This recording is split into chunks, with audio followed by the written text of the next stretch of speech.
I am Ehud, and this is my story. My right hand has always been the weaker one. I noticed it as a boy when the other sons of Benjamin threw stones at targets along the ridge above our village, and my throws with the right hand wobbled and fell short, while my left hand sent the stones straight and true every time. My father used to laugh about it. Left-handed, like half the men of Gibeah, he'd say, because among our tribe it was no shame. The men of Benjamin were famous for it. 700 chosen men, the elders said, who could sling a stone at a hair and not miss. I grew up believing my left hand was simply mine, nothing more. I did not yet understand that the Lord had been shaping it for a purpose I could not see. You must understand what Israel had become in those days, or none of this will make sense. We were not a nation ruled by a king. We had no army standing at the border, no walls stretching from sea to sea.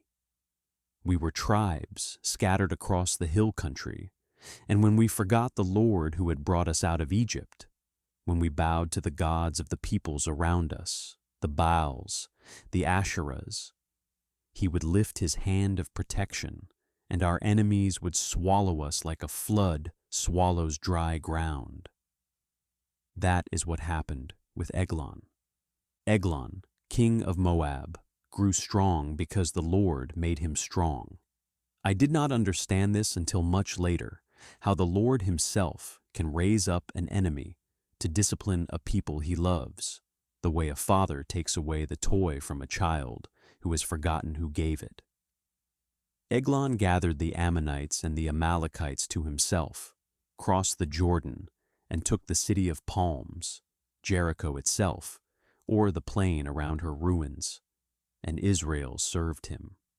18 years of tribute carried on the backs of our own donkeys, up over the fords of the Jordan, into the hand of a foreign king who grew fat on our fields while our children went hungry. 18 years is a long time to carry a yoke and tell yourself it is not so heavy. I remember the year the elders chose me to lead the tribute caravan. I was neither the oldest nor the most honored man in Gibeah, and I have wondered since whether the Lord guided their choosing without their even knowing it, the way he so often works, hidden inside the ordinary decisions of ordinary men.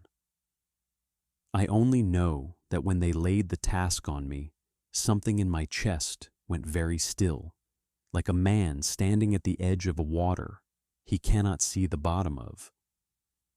We loaded the donkeys before dawn. Sacks of grain, jars of oil, wool dyed the color of dried blood, silver counted twice by trembling hands, because if the count came up short, the whole village would answer for it. I remember the smell of the packed roads that morning, dust and animal sweat, and the faint sweetness of crushed grass under the donkeys' hooves, and the silence of the men walking beside me. Nobody spoke much on the road to Moab. What is there to say, marching to pay tribute to the man who has stolen your bread? Gilgal was behind us. The idols there, I will not call them what men call gods, for they are nothing, stone and wood dressed in the fears of frightened men, stood along the road near Gilgal, and something rose in me each time I passed them. Not just anger, grief. This is what we exchanged the living God for. This is what 18 years of forgetting bought us. It was somewhere near there on a return journey. I will not say the day was ordinary, because I do not believe any day is ordinary when the Lord is quietly working, that the thought came to me, not a voice from the sky. No fire, no angel with a sword, only a thought, sudden and complete, dropping into my mind the way a stone drops into still water. Someone must end this. I did not tell myself I was the man for it. I want you to know that because I think we imagine our heroes waking up bold. I did not wake up bold. I went to bed that night with my heart hammering and my palms damp, turning the thought over and over, half hoping it would leave me by morning the way a bad dream leaves when the light comes. It did not leave.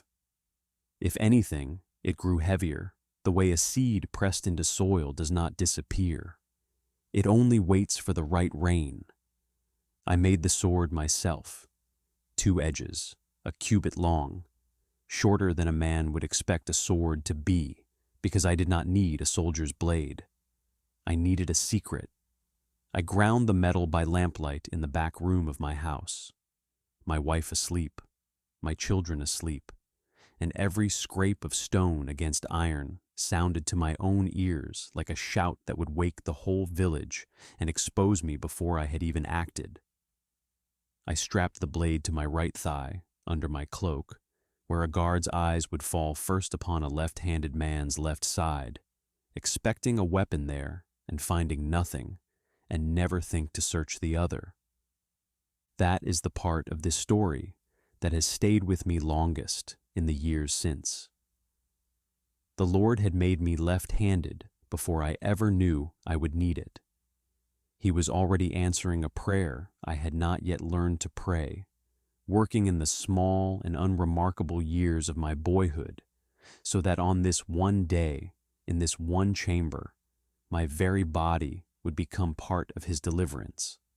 I have come to believe he does this with all of us, hides the purpose inside the ordinary, so that we only see the shape of his plan once we are standing inside it. We reached the plain where Eglon's court received tribute, and there he sat, a very fat man, the kind of fat that comes only from feasting on another nation's grain while that nation starves. I laid the silver and the grain before him, and his officials counted it with the bored efficiency of men who have done this 18 years running.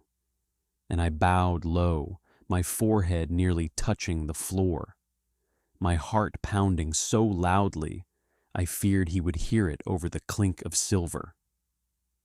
I sent the others home.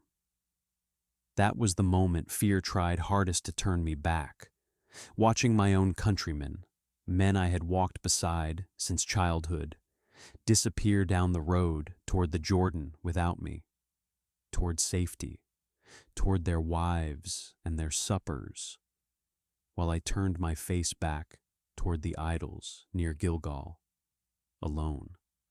I stood there a long moment after the dust of their leaving had settled. I will tell you honestly, I nearly ran after them. My feet actually turned. But I thought of the 18 years. I thought of my own children growing up, believing that a foreign king's boot on their neck was simply what the world was. And I turned back toward the palace instead. I came again into Eglon's presence, this time alone, and this time as if I had merely forgotten something. "I have a secret message for you, O king," I said, and I watched his small eyes narrow with the particular greed of a man who believes every secret might be gold. He waved his attendants from the room. "Silence," he commanded them, delighted with himself, certain he alone would hear whatever prize I carried. They left us.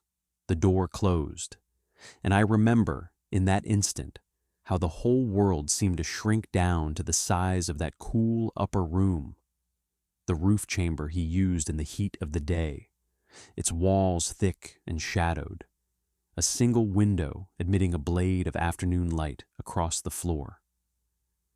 I could hear my own breath. I could hear his, heavier, rasping slightly beneath the weight of his own body. Every sound outside that room, footsteps in a corridor, a dog barking somewhere in the court below, the creak of a door far off, landed on my ears like thunder, because I knew that if a single one of them turned toward this door before I was finished, I would not leave this palace alive. I have tried since to describe what fear feels like in a moment like that, and the nearest I can come is this.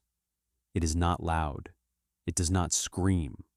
It goes very quiet and very cold and very precise, as though your whole body has narrowed itself down to a single purpose and thrown away everything that is not useful to that purpose. I was afraid. I will not pretend otherwise to make myself sound braver than I was. But beneath the fear, something steadier had taken hold. Not the absence of fear, but a resolve stronger than it. I have a message from God for you, I said. I have turned that sentence over 10,000 times since that day. It is true, every word of it true, and yet I said it as a private man says a private thing to another private man, the two of us alone in a chamber built for a king's rest. And it was in that very truth that Eglon, king of Moab, oppressor of the Lord's people for 18 long years, rose from his seat. He rose, a fat, self-satisfied king, rising out of respect, or perhaps out of some instinct he could not name, for a message he believed came from a god. And in the space of his rising, I reached beneath my cloak with my left hand, drew the blade from my right thigh, and drove it into his belly.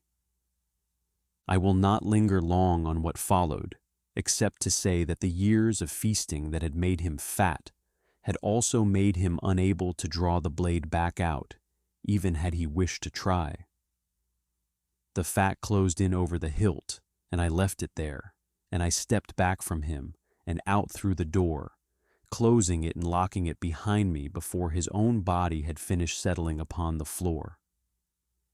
I remember my hands were steady in that instant, in a way that frightened me more than my earlier trembling had. It was as though the Lord's hand had closed over mine the moment the deed was done, and would not let it shake until I was safely away. I walked out past the porch. I did not run. Running is what a guilty man does, and guilty men are stopped. I walked as any messenger walks after delivering his message, down through the sculptured stones near Gilgal that I so despised, and only when the walls of the palace had fallen far behind me did I let my knees remember how to shake. His servants waited long outside that locked door. I have imagined it since, though I was long gone by then. The awkward pause, the servants glancing at one another, embarrassed to disturb a king relieving himself, waiting and waiting, and the light in the window growing longer and redder, until at last shame gave way to alarm, and someone dared to fetch the key. By the time they found him, I was already in the hill country of Ephraim, and I did what only a free man does. I blew the trumpet. I have never heard a sound so strange as my own breath in that ram's horn that day, calling scattered, dispirited men down out of the hills, men who 18 years of Moabite grain tax had taught to keep their heads low and their voices lower. "Follow me," I told them, "for the Lord has given your enemies, the Moabites, into your hand." I watched their faces change as the words reached them. Disbelief first, then something kindling behind their eyes that I recognized, because I had felt it myself only days before, alone in a chamber with a hidden blade. We seized the fords of the Jordan before the Moabite army, leaderless and confused, could cross back to their own side. We let no man pass. I will not soften what happened at those fords. 10,000 Moabite men fell that day, every one of them a robust and able soldier, and not a single one of them escaped. I have made my peace in the years since with the weight of that day. War is never a small thing. Even war the Lord himself ordains, and I have grieved more than once for what it cost. Theirs, and in its own quiet way, mine also. But I have never doubted that the Lord who shapes a boy's left hand for a purpose he cannot yet see is the same Lord who, when the purpose ripens, is faithful to finish what he began. The land had rest for 80 years after that. 80 years. I was a young man when I walked into that chamber alone, and I lived to see grandchildren born who never once carried tribute over the Jordan, never once bowed their necks beneath a foreign king's boot. I have thought often, in the quiet of my old age, about how the Lord did not send an army with me into that room. He did not send fire from heaven to strike Eglon down before the eyes of the whole court, though he surely could have. He sent one man walking alone down a corridor with his heart hammering, trusting a hand that had been made ready for this very day since before he understood why. Courage, I have learned, is rarely a crowd's work. More often, it is a single person, alone in a small room, choosing to do the hard and frightening thing because someone must, and because the Lord who shaped them for it has not left them, even when every sound in the corridor outside makes their blood run cold. If you are standing, even now, outside some closed door of your own, some hard thing only you can do, some obedience that will cost you the comfort of the crowd walking away down the road without you, I tell you what I wish someone had told me that morning. The Lord does not always send you a legion. Sometimes he simply asks whether the hand he shaped in your ordinary years is willing on this one extraordinary day to be used. Take heart. He has not brought you this far to leave you alone at the door. If you have been blessed by this story, subscribe, like, and share it with a friend.